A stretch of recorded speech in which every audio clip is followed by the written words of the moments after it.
Boa tarde, pessoal do nono ano. Eu espero que todos estejam muito bem, certo? Estamos aqui indo para a nossa sexta, creio eu, salvo engano, sexta aula de português que está indo para o YouTube, tá certo, galera? E hoje a gente vai dar continuidade aos nossos trabalhos. Bom, se vocês não lembram, a gente iniciou os tipos de predicado, certo? E aí eu relembro mais uma vez a vocês, temos três tipos de predicado, sendo predicado aquela partezinha, você tem uma oração. Lembrando que oração, gente, oração não precisa ser uma frase inteira. Por exemplo, uma frase ela pode ter duas orações, dois períodos. O período separado pode ser por vírgula, esse tipo de coisa, certo? Mas, numa oração, você tem sujeito, predicado, certo? O que não for sujeito é predicado. Simples. Simples assim.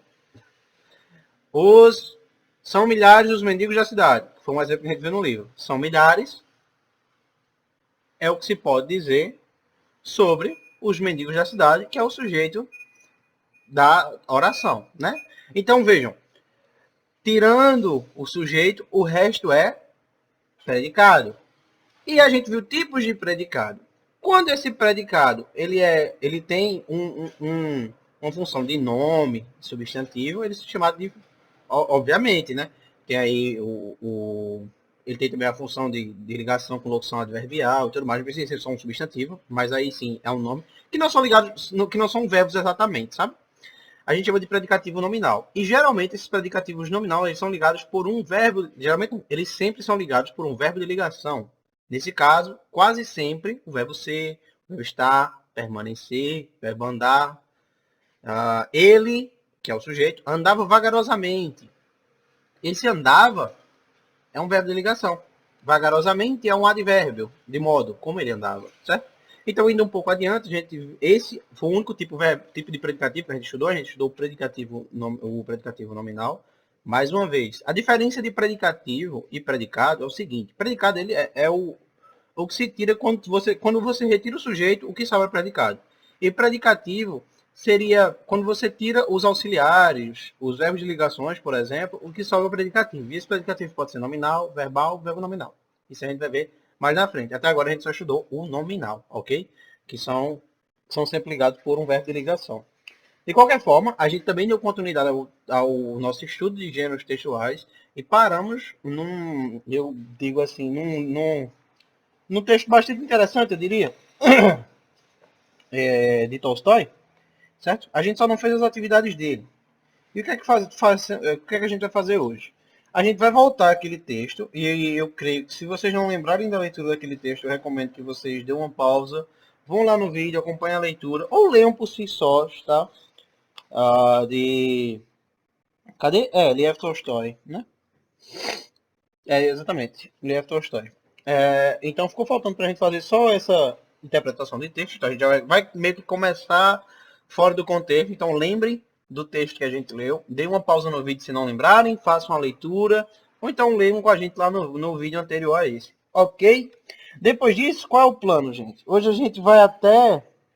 Vocês vão ver que a gente vai estar fazendo uma inserção, na verdade, de algumas figuras de linguagem que são ferramentas que são utilizadas no texto para modificar um assunto, ou seja, para não para digamos para mudar o sentido do texto, para não deixar somente o sentido do texto plano com as palavras.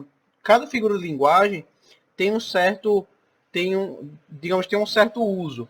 Por exemplo, uma onomatopeia, um vrum vrum, a gente atribui ao som de um carro. Então, quando eu escrevo vrum vrum, e sendo a onomatopeia uma figura de linguagem, você automaticamente atribui ao som de um motor, de um carro, seja lá do que for, um bibi, um som da buzina, por aí vai. A onomatopeia é uma figura de linguagem. Então, são essas ferramentas linguísticas que se usa para você não usar só o tom literal do texto, certo? Tem várias delas. Creio que sejam 12 no total. De qualquer forma, eu creio que a gente vai estar... Eu peço perdão, gente, estou coçando o olho. Estou bem irritado nesse dia. Eu estou vendo doente. Bom, eu creio que a gente vai fazer a inserção de duas para vocês. Vocês vão tomar conhecimento de duas delas. E provavelmente no próximo dia, na nossa próxima aula, eu vou mandar uma atividade com texto explicativo sobre cada uma delas e a gente vai fazer uma atividade. Aí esse não conteria no livro, certo? Mas vocês já ficariam preparados. E aí a gente vai para o tipo de predicado, que é o predicado. E a gente vai estudar o que? Eu creio que seja o predicativo verbo nominal. Ou o predicativo verbal. Um dos dois. Certo? De qualquer forma, eu espero vocês na página 30, certo? E a gente vai começar a fazer as atividades daquele texto de Lev Tolstói, certo? Bom, espero vocês lá. Vamos agora para a primeira transição.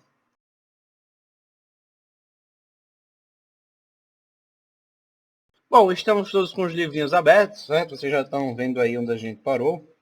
Lembrando que a gente viu, a gente fez até o terceiro, onde tem esse quadradão azul aí, que fala sobre tempo cronológico ou tempo psicológico, certo?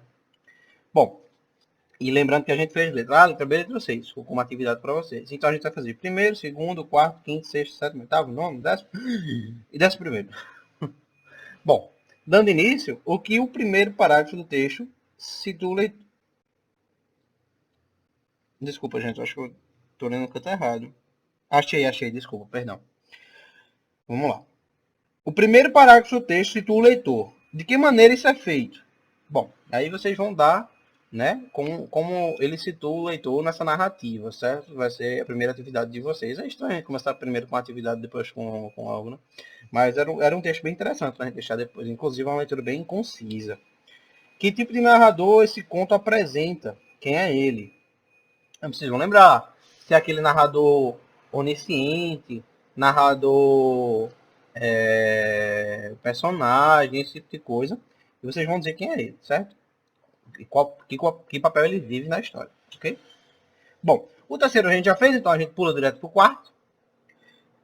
Releia o trecho a seguir, em que o personagem principal expõe suas ideias. O homem diz, minha casa, mas nunca mora nela.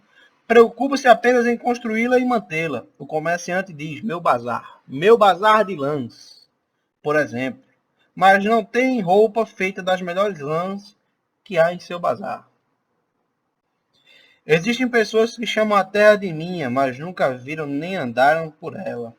Existem outros que chamam de meus, outros seres humanos, mas nenhuma vez sequer botaram os olhos sobre eles.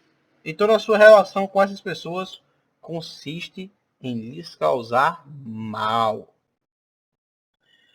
Bom, indique qual das frases a seguir retiradas do texto corresponde à ideia apresentada nesse texto. Aí vocês vão dizer, lembrando que dessas frases, certo? A gente está é meio que uma pós-atividade, né? Primeiro a gente vai ler aí primeiro a gente vai ler essas frases e aí a gente pode retornar a responder esse pontinho, certo? Na letra A, as pessoas não aspiram a fazer nada na vida o que consideram bom. Letra B, já podemos dizer sem vacilar que na escala dos seres vivos estão acima das pessoas. E letra C, mais tarde, depois que ampliei o círculo de minhas observações, convenci-me de que, não só em relação a nós, cavalos, o conceito de meu não tem nenhum outro fundamento, senão o de instinto vil e animalesco dos homens, que eles chamam de sentimento ou direito de propriedade. Isso aqui me dá um certo gatilho, porque tem umas certas influências aqui da obra, das ideias marxistas comunistas. Enfim, vamos adiante, não me vem não. De qualquer forma, de certa forma, vocês podem ver aí uma grande briga já na época, certo? Porque os Estados Unidos eles cresceram em cima de um forte direito de propriedade, ou seja, a propriedade é sagrada. Rapaz, telefone danado, toda vez ele quer se meter nas aulas. Direito de propriedade é sagrado. Então, os Estados Unidos se baseou nisso, certo? A propriedade é sua e você tem todo o direito de defendê-la. Já essas obras, digamos assim, de cunho... Essas obras russas, que na época, na verdade, não eram russas, eram da União Soviética, elas têm totalmente um contrário, né? Elas têm que, tipo, a propriedade de todos não faz sentido chamar de meu. É bem, é bem interessante você ver isso, porque você contextualiza para a Guerra Fria, tá, gente?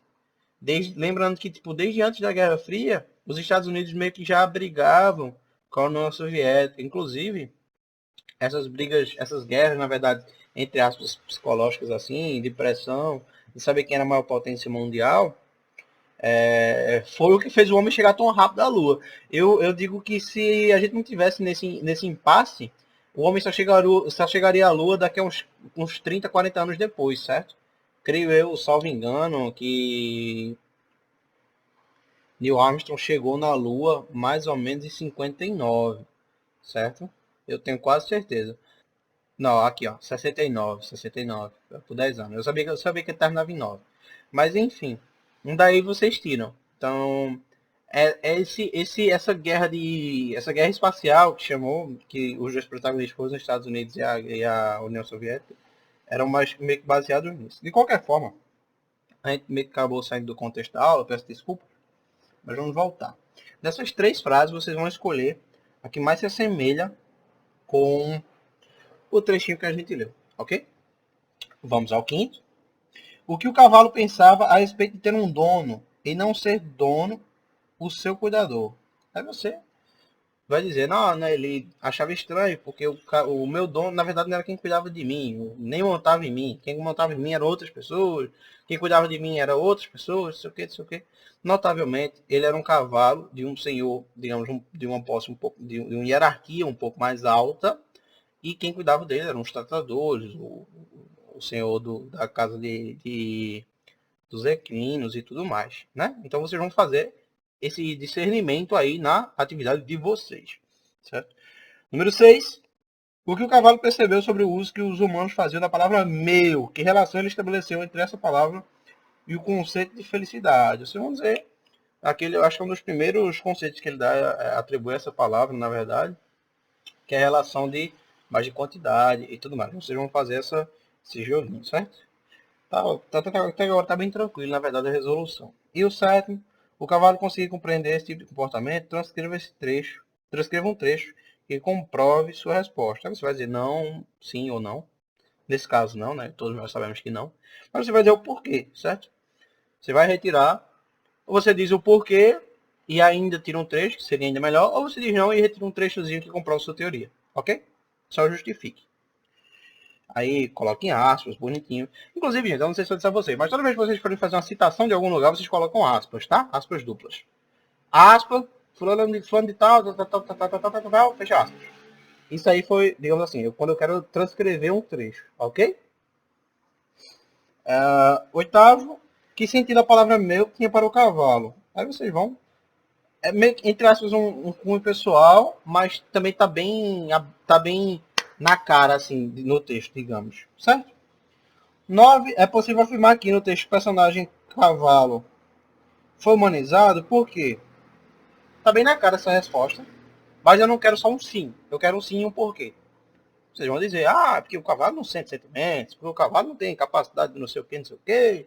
Enfim, esse tipo de coisa. Mas sejam criativos na sua resposta, tá, gente? Quanto mais eu gosto de verem vocês soltando a criatividade e escrevendo bastante. Mas assim, não é quem escreve mais que vai tirar a melhor nota, não sei o que, não. Mas quem escreve mais, obviamente, com sentido. Se a resposta. Eu pergunto a vocês, 2 mais 2 é igual a 4. Aí vocês não vão dizer, não, 2 mais 2 é igual a 4, porque tal coisa, tal coisa, tal coisa, tal coisa. Não. Se for uma coisa realmente direta, você coloca direto a resposta. Mas em coisas que deixem aberto você abrir a sua criatividade para explanar um pouco mais, por que não? Né? É mais interessante. O professor gosta desse tipo de interação. O professor não gosta de sua resposta sim, não. Tá? Pelo menos não professores, digamos assim, tão comprometidos. Mas enfim, isso não é o caso. Vamos lá. 10º, no conto, há uma inversão entre o que é humano e o que é animal. Explique essa afirmação. Bom, tem um trechinho lá que ele diz que o comportamento dos homens é animalesco. E que nesse caso os cavalos estavam à frente dos homens e tal. Vocês vão pegar aquele trecho, certo? E aí vocês vão transcrever um parágrafozinho, tá, gente? Umas 4, 5 linhas sobre o porquê, escrevendo o porquê. Talvez 3, né? Porque o caderno é grande, né? Umas 3 linhas explicando o porquê exatamente. Esse papel é invertido. 11 e último, estruturalmente, a que tipo de narrativa literária esse conto se assemelha?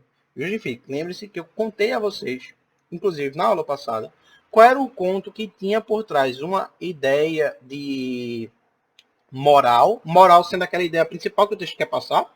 Por exemplo, moral é um ensinamento, certo? Quando o texto termina, você sai daquele com ensinamento. E aí tem um conto, tem um tipo de conto específico que traz animais e a moral. É meio que as características principais desse conto. Aí vocês vão lá e vão dizer, ah, é isso porque tem isso, isso e isso, certo? Eu falei lá no vídeo anterior e eu espero que vocês se lembrem. Ok? Vamos agora para a linguagem do texto, certo, gente? E aí, já na linguagem de texto, gente, vocês podem ver o seguinte. A gente faz a interpretação do... Aliás, a gente é introduzido, na verdade, o que é ao conceito de paradoxo. E o paradoxo é uma das linguagens, figuras de linguagem que eu comentei com vocês na introdução deste vídeo, certo? E eu vou ler com vocês, tá? Paradoxo é uma palavra de origem latina, paradoxo, formada pelo prefixo para, contrário ao oposto, e o sufixo doxa, opinião, significando literalmente opinião contrária. Trata-se de uma figura de linguagem que reúne ideias contraditórias em um mesmo contexto, frase ou pensamento. Paradoxo geralmente é atribuído àquilo que deixa você preso num contexto, porque a ideia principal é como se fosse o seguinte, entenda? Quando vocês escutam, o paradoxo do viajante, são histórias famosas contadas no meio científico, certo? Paradoxo do viajante e outros tantos. São ideias que dão ideia de ida e a ideia de volta, e aí você não consegue sair do canto, porque ele tem uma ideia principal e uma ideia contrária. Aí você vai e volta, vai e volta, vai e volta. Meio que botou... Pronto, quer ver um paradoxo interessante? Quem botou primeiro o ovo? Quem veio primeiro? O ovo ou a galinha? Não, a explicação é um paradoxo, tá, gente? A resolução não é um paradoxo, não. Mas a explicação, entre aspas, é um paradoxo, a explicação normal. A galinha que põe um ovo, então não pode ter ovo se não tem galinha. Mas como é que teve galinha se não teve ovo antes? Aí fica assim, tá entendendo? Isso é um paradoxo, é uma figura de linguagem. Bom, como eu disse a vocês, a gente vai estar estudando mais a fundo figuras de linguagem, e isso é um assunto bem complicadinho do nono ano. Complicadinho assim, porque ele é extenso. Se você pega a metonímia mesmo, a metonímia é uma das mais famosas, ela tem pelo menos uns 3, 4 subcategorias. Metonímia, o corpo pelo conteúdo, esse tipo de coisa. Então, são várias. De qualquer forma, está aqui o conceito de paradoxo. E aí a gente pode dar sequência, né? Indique as alternativas que trazem trechos do texto que podem ser considerados exemplos de paradoxo. O homem diz, minha casa, mas nunca mora nela. Preocupa-se apenas em construí-la e mantê-la. Certo? Aí vocês vão, dessas 4, A, B, C, D, vocês vão separar. Vocês vão responder as que têm sentido de paradoxo ou não. Ok? Letra B. Não consegui entender de jeito nenhum o que significava me chamarem de propriedade de um homem. Letra C. As palavras meu cavalo, referidas a mim, um cavalo vivo, pareciam-me tão estranhas quanto as palavras minha terra, meu ar, minha água. Letra D. Existem pessoas que chamavam a terra de minha, mas nunca viram nem andaram por ela. Vamos pegar as que mais se assemelharem a um paradoxo e vocês vão lá e marcam, ok? No segundo, lembrando que essas categorias de linguagem do texto são muito interessantes para que a gente possa construir uma interpretação de texto melhor, tá certo, pessoal? Bom, nos trechos a seguir, nos trechos indicados como a resposta à questão anterior, qual palavra foi empregada para introduzir a relação de oposição entre as ideias que as constituem, certo? E aí vocês vão indicar qual palavrinha dá a ideia de oposição. Lembrando que tem conjunções aí opositivas que fazem esse serviço que fazem esse serviço de ideias contrárias, tá, pessoal? Por exemplo, contudo, entretanto, tal, certo? Bom, de qualquer forma, vamos adiante. Ler a informação deixa outro quadro, e aí a gente é introduzido a outro contexto. Aliás, a gente é introduzido ao conceito de anáfora, ok? E o que seria uma anáfora? É outra figura de linguagem, então é mais uma para o nosso caderninho aí de figuras de linguagem. Vou passar a atividade com todos, como já disse. E a anáfora é uma figura de linguagem que se caracteriza pela repetição de uma mesma palavra ou várias sucessivamente no começo de orações. períodos ou inversos. E engraçado que tem uma para anáfora, eu não vou me lembrar agora da outra, eu acho que é aliteração, quase certeza. Que é o seguinte, anáfora é quando você repete muito as palavras. E vejam, eu acho que vocês já devem ter escutado, no Enem, o pessoal tira como horrível você repetir palavras, certo? Porque você empobrece o texto.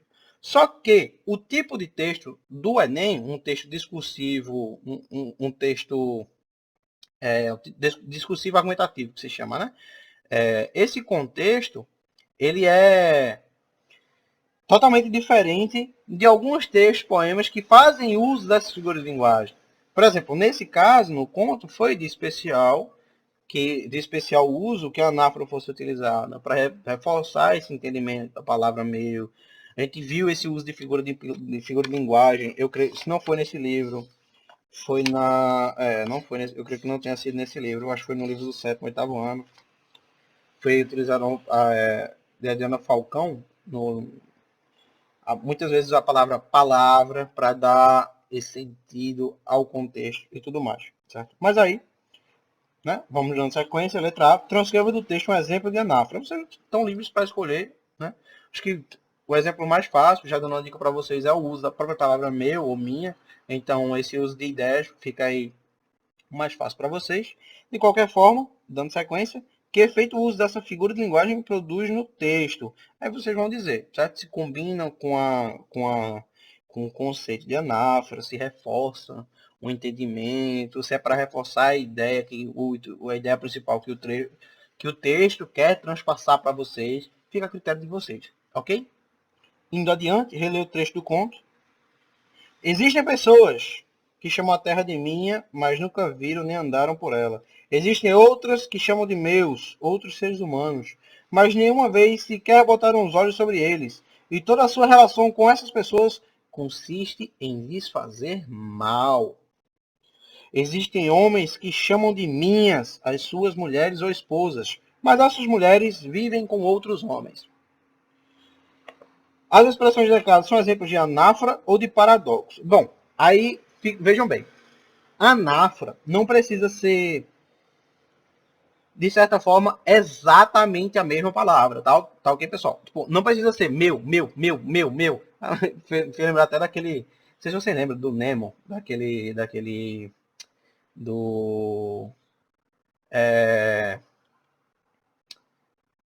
aquele meme que tinha do Procurando Nemo, que tinha aquelas gaivotas, ficava mel. Pronto, não precisa ser um negócio daquele, certo? Não precisa ficar repetindo só a mesma palavra. Pode ser a mesma ideia. Meu, minha, minhas, meus, certo? Esse tipo de coisa. Bom, dando sequência, né? Aí vocês escolhem aí se são exemplos de anáfora, são de paradoxo. Vocês escolhem. Vamos aí ao... tá. Vamos aí ao trocando ideias. Interessante. Em sua opinião, nós realmente necessitamos de tudo que aqui que desejamos consumir? Isso aí é de cunho pessoal. Eu vou dar só um contexto para vocês. Eu já adianto que na maioria das vezes não. Se você não for uma pessoa, se você for uma pessoa muito consciente, você só compra aquilo que é necessário. Mas geralmente a gente compra alguma besteirinha que a gente não precisa de jeito algum, mas a gente compra porque acha legal ou só por desejo mundano mesmo, só para dizer que tem, esse tipo de coisa, ok? Mas aí vocês dão a resposta de cunho pessoal de vocês. Eu só estou dando um contexto, tá bem?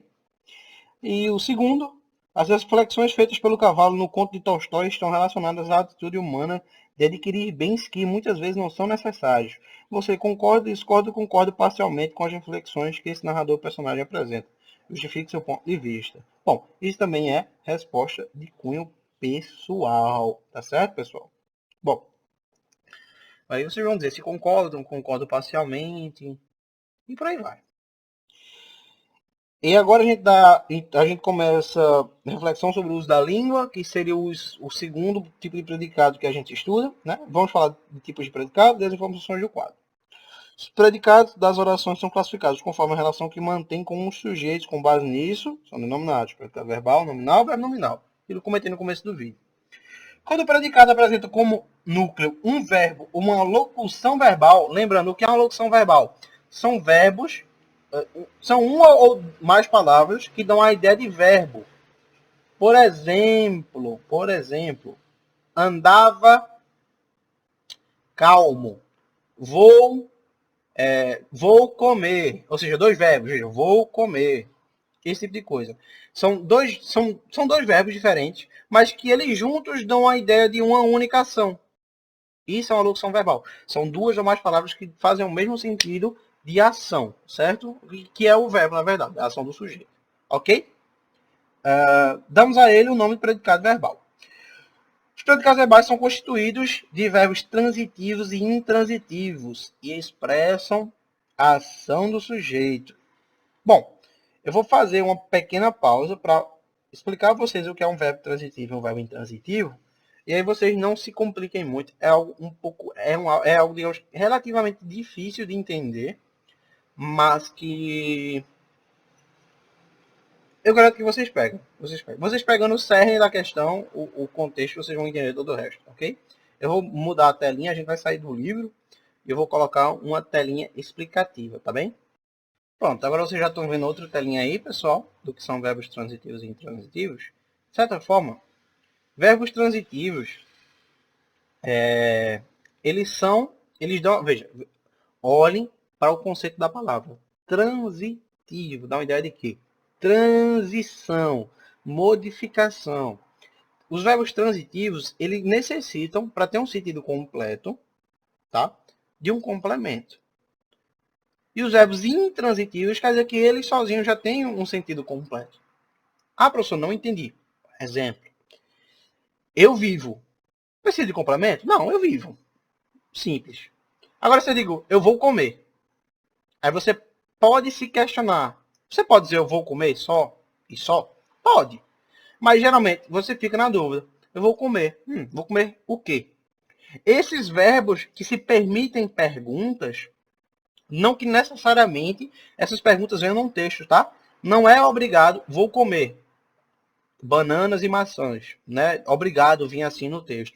Mas os verbos que permitem que você faça, que tem a possibilidade de você fazer esse questionamento, são chamados de verbos transitivos. Certo? Todos os verbos que dão essa possibilidade de você perguntar ao verbo para quê, ou por quê, ou de quê, ou com que, certo?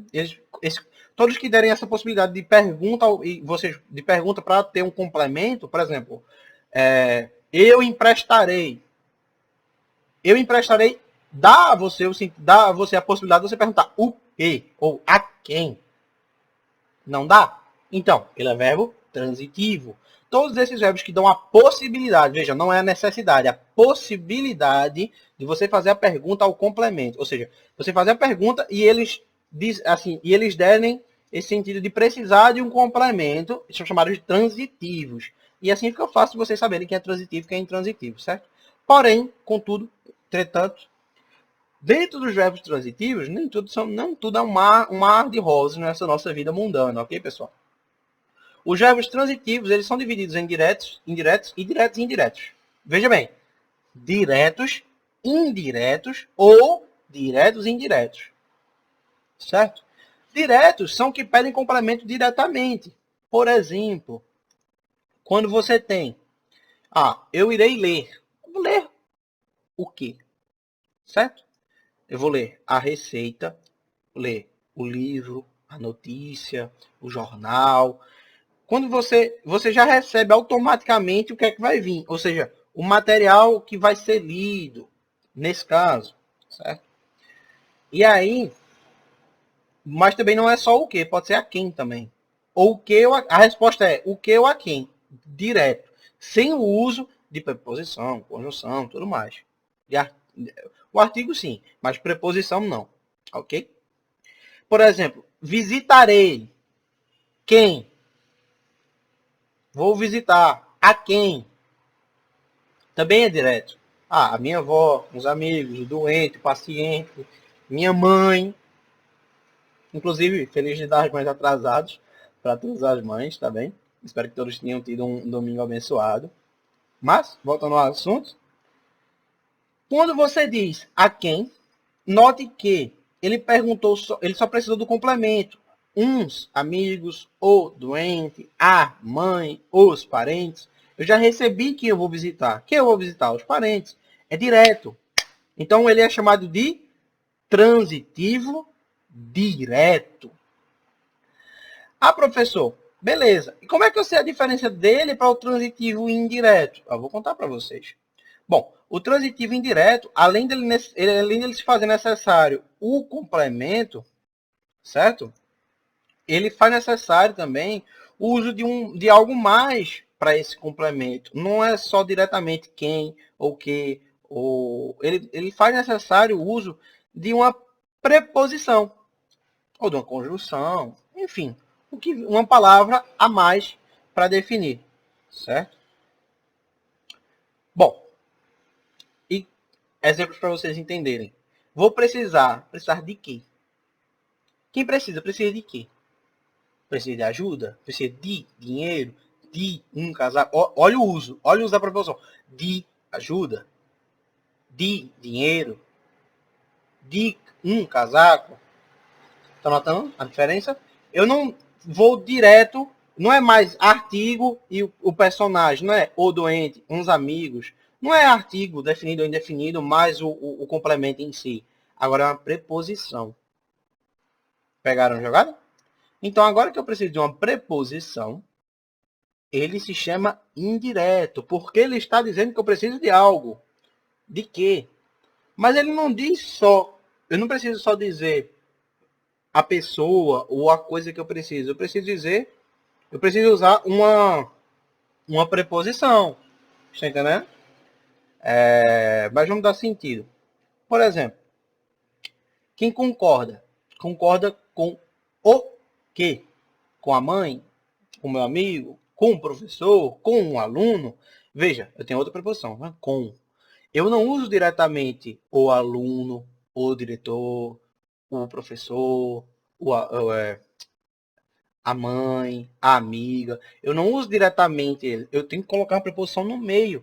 E é por isso que se chama indireto, porque eu não vou diretamente no complemento. Eu vou indiretamente por meio de uma preposição.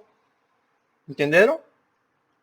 E além desses, ainda assim, nos transitivos, tem os verbos que são chamados de transitivos diretos ou indiretos. Por quê? Eles podem ser... Eu acho que vocês estão escutando a ambulância passando, né? Peço perdão, pessoal. Vou fazer uma pausa, provavelmente eu vou cortar isso no vídeo.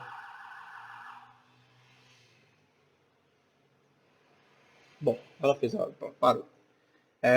E além disso, a gente tem os verbos transitivos diretos e indiretos. Professor, como assim? O senhor acabou de dizer que tipo, tem uns que precisam só do complemento, outros precisam de um complemento, só que com uma preposição, por isso que é indireto. Como que agora tem os dois, o que precisa e o que não precisa? Calma, pessoal. Vai depender do contexto.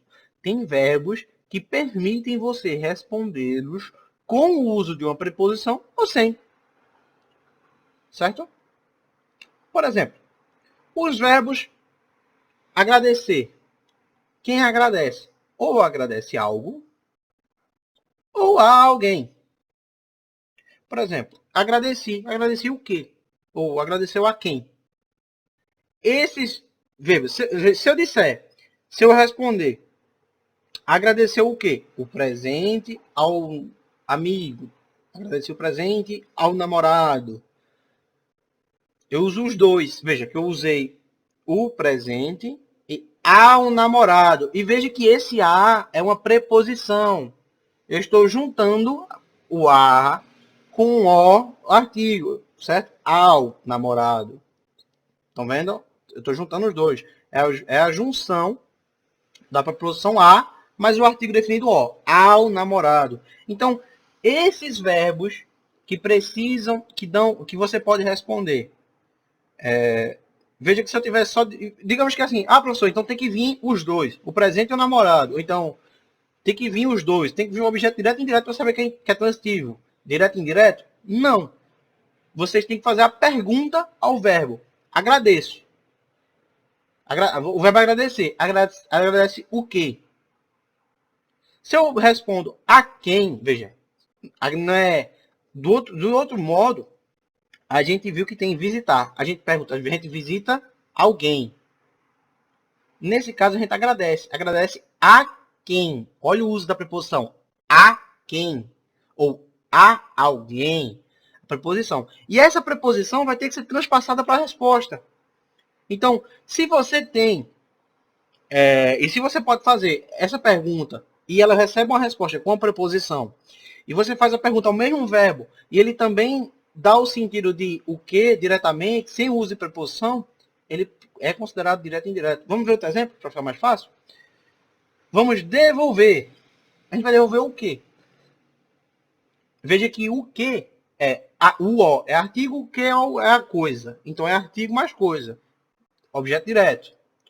A quem já é outra, já é característica de verbo intransitivo. Por quê? Se eu vou devolver a alguém, note o uso da preposição. E é muito importante vocês saberem a diferença entre preposição e artigo, certo? A alguém. Caso vocês tenham dúvida nesse uso, vocês podem inverter o gênero, certo?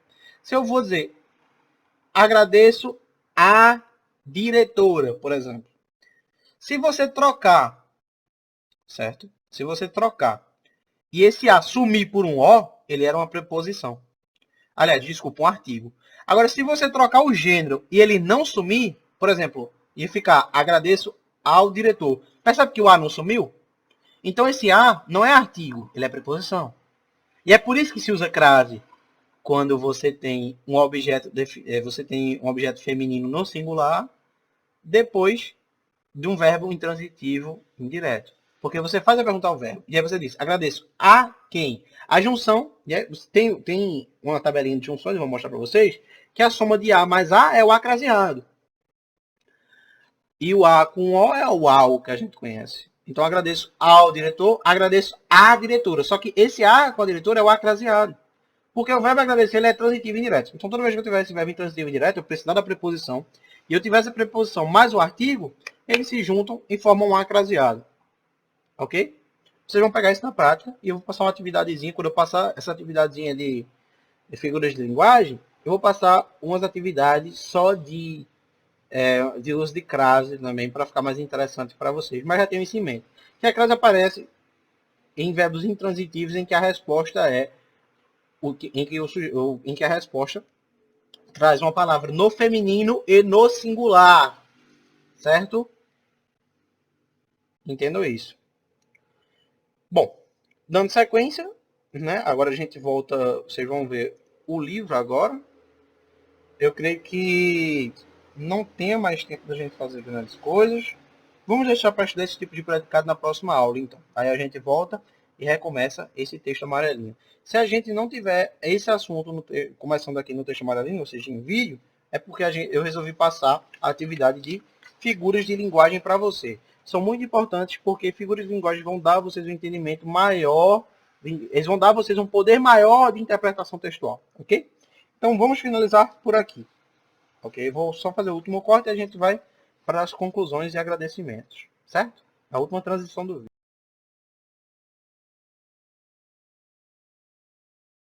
Bom, pessoal, como vocês puderam ver, a gente aprendeu bastante coisa. A gente fez aquela interpretação textual de Lev Tolstói.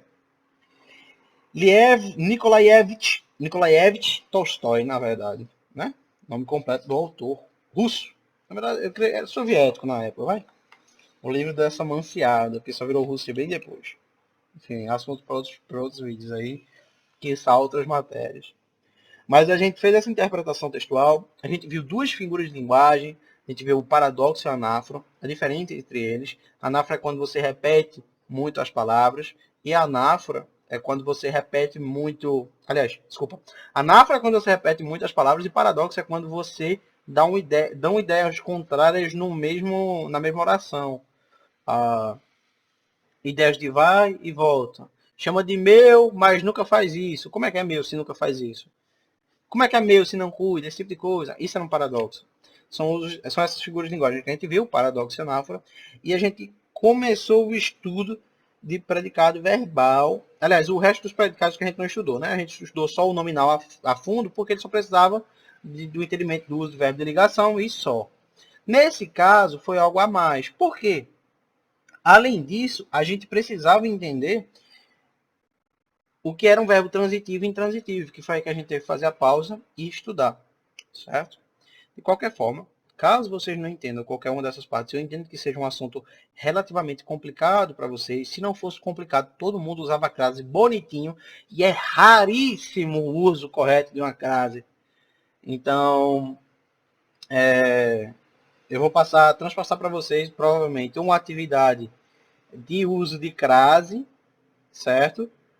Provavelmente vai ser o seguinte, eu tenho duas atividades para passar para vocês. Verbos transitivos e intransitivos, porque isso é algo muito importante. E aí, nesse intransitivo e transitivo, eu vou fazer o uso da crase, ou eu passo uma atividade de figuras de linguagem com todas as figuras de linguagem, certo? Onomatopeia, a literação, a própria hipérbole, parábola, eufemismo, metonímia, são várias. Das duas, uma.